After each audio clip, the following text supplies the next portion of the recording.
Welcome to NewsOK.com, here with the Oklahoma City Dodgers update. I'm Jacob Unruh, joined via Skype by Alex Freeman, the voice of the Dodgers and the media relations. Alex, thanks for joining us. You're in bright and sunny Omaha today, right? It's pretty cloudy outside, but yeah, we're making it work. Well, listen, this road trip's been interesting. The offense struggles for the first part of the season. You go to Iowa, everything changes. How does that offense look? Well, it really started to come around at the end of the homestand as well. I think that we started off the season with really not much to speak of. Then you saw a lot more solid contact being made, just not hits to show for it. And now the hits are coming as a result. The strikeouts are still high. That is still a little bit of a concern. But fortunately, when they're putting the ball in play, they're hitting the ball hard, and it's resulting in hits and runs. What has the mood been around the team, maybe about the offense lately? Because when I was talking with them here, they were saying the same thing. We're putting together at bats, just nothing's following. They're starting to get Zach Walters, for instance, had the 2 home runs right before the road trip, and he was particularly like, I've been working hard on my swing. It's been a battle, and now we're starting to see results. Has that kind of been the mood, maybe a relief, or what? Yeah, I think it's like you said, that everyone knew it was going to come around eventually. No one thought this team was going to hit, around 200 for the entire season or for a long period of time, that it was just a matter of time before guys started hitting like they're used to hitting. Even guys who maybe the power's not there, they're getting on base, like Alex Hassan. He's hit safely in 6 of 7. Elian Herrera's getting on base a lot. So again, they might not be putting up huge numbers, but they're slowly but surely getting back to where they're expected to be. You mentioned Alex Hassan, but what about Rob Seguin? He's been red hot. He was hitting before anyone else was. What have you seen from him? Yeah, it's kind of odd how Seguin's season has gone. You had that huge spring training, really the surprise of Dodgers spring training. Then first game of the season, goes 2 for 4 with a home run, and then goes into a lull like everybody else. But he's just been stinging the ball pretty much every time he's been up. I think that he's really pouncing on fastballs when he gets them, early in the count especially. A couple days ago in the last game against Iowa, first at bat, they were giving him nothing but curveballs, and then they started him off with a curveball in a second at bat. Next pitch was a fastball, and he hammered out to right field for a 2-run triple.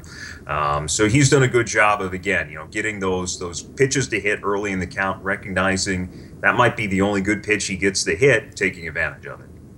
Is there anyone that's kind of starting to catch fire that maybe no one's really noticed, that maybe is starting to maybe put together good at bats and is ready to break out, or what?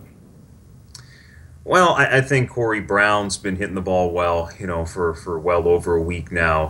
He's been putting some really good bats together. I think just not that it's a surprise, but the addition of Austin Barnes to this team, a little over a week ago, has made such a big difference. He's such a great, patient hitter up there at the plate. I mean, he already leads the team in walks despite playing in less than half the team's games. So he's done a great job. He's got about a 500 on-base percentage since he's joined. And what happens with Austin Barnes coming back to the lineup is not only do you add him, who's a great offensive player, you're able to move other players into the lineup maybe where they can produce better. Like who? Well, for instance, you have a guy like Alex Hassan who's hitting the middle of the order. Now you can bump him up to 2nd or 6th or 7th. Jose Tabata, same thing. Move him down a little bit in the order instead of having the pressure on being in that 3rd or 4th spot. Yeah, Austin's really interesting. It seems like he's just biding his time until he gets a full-time shot in the majors. Scouts love him. What about his leadership? You mentioned the on-base and stuff. How much does he lead this team? Because he's got the experience of being here. I think it's leadership, maybe not from a clubhouse standpoint, but from handling the pitching staff. He knows what it takes for pitchers to be successful at this level. He's worked with guys not only extensively at AAA, but in the major leagues as well. So he brings that knowledge. Guys love throwing to him. He's a very quiet receiver back there. You don't really hear a whole lot of him having to reach out far one way or the other to have to grab pitches. He does a great job of not only handling the pitching staff, but going in there with a game plan and executing it. You mentioned the way he handles pitching staff. He had a glowing review about Julio Urias, his last start here in Oklahoma City. He pitches tonight. What do you think of the way Urias has thrown the last couple starts?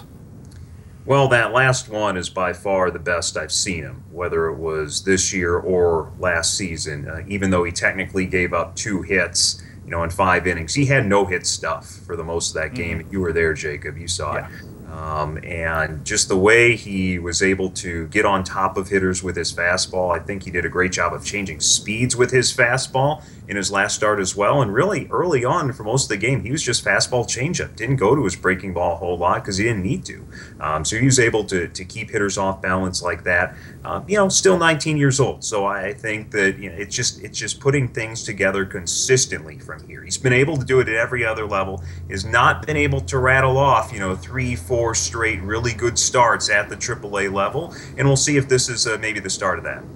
His slider that night, you mentioned, I was there. I went and sat behind home plate watching all 5 of his innings, and listening to the scouts talk about his slider was probably the most entertaining part, because he broke out a couple of times on guys, and the scouts were just enamored by that slider. And I thought that was, at times when he broke that out late, that was no-hit stuff, and you kind of had to wonder, I know he's on a pitch count, I know he's on a pitch limit, but what if he keeps going like this and they got a hit and kind of took that question out? But, man, that was impressive. And so you got to hope that he continues to do this, because it's going to be really fun to watch. Oh, absolutely. And, the thing about him is that all his starts are going to be capped at 5 innings unless he really cruises, and then he'll be able to pitch into the 6th. So I think it's just hoping you can get the most out of those 5 innings. Some guys are okay with that. Others struggle when they know they have a cap on things, because they maybe feel a little bit of a pressure to pack as much as they can during that time. I don't really know how he feels about that, but I think he has a good understanding of what the plan is for him, and how they're going to handle him now that he's been through it now a few years, not just here, but even when he was an A-ball a few years ago, he wasn't going more than 3 or 4 innings per game. So he's used to it by now, and you hope he can just, again, piece it together, and, maybe he makes things tough on the Dodgers. You just never know. Yeah, he could be one of those September call-ups, could be earlier, depending on injuries. But hey, listen, you had a off day yesterday. How do you enjoy an off day on the road? You're not at home. You're in a different place. How do you enjoy an off day?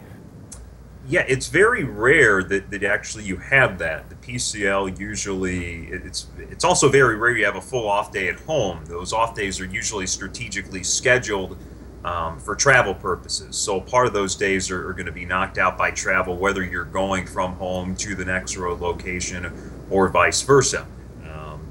Usually, though, you're going to spend the majority of that time at home. So it's very rare to not only have a full day off on the road, but we played Tuesday afternoon, and Omaha is only 2.5 hours away from Des Moines. And I would also just like to add, this is my 5th year here.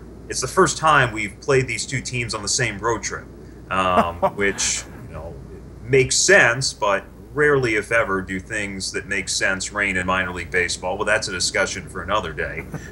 So yesterday, where we stay here, it's out in the suburbs by where the baseball stadium is, out in Papillion, La Vista, Nebraska. So there's not a whole lot to do. So I was like, you know what? Lincoln's only 30, 40 minutes away. I've never been there. I like checking out college campuses. So I went out there, and I got to tell you, I was really impressed by that place. I'd never been there before. Reminded me a lot of Madison, Wisconsin. The downtown had a lot going on. The whole new area by their basketball arena and baseball stadium is thriving with all sorts of new bars and restaurants, and it was really neat to check out. Yeah, I saw your post on Instagram, and what made me think of that is you went to a brewery, you went to the football field. It looked like a really good time. Oh yeah, it was great. Great way to spend the time off. But of course, you want to spend a lot of that time though relaxing as well, because you don't have a whole lot, of time to do that during the season. So I didn't do a whole lot from the time we arrived, on Tuesday evening until I went to Lincoln yesterday afternoon. All right, well, enjoy the rest of your road trip. You guys will be back on Tuesday next week? Monday. Yep. I'm sorry, 4-day schedule there. So you'll be back on Monday for a brief homestand and hit the road again. And thanks for joining us, Alex. And stick with newsok.com to get the best Oklahoma City Dodgers coverage in the state.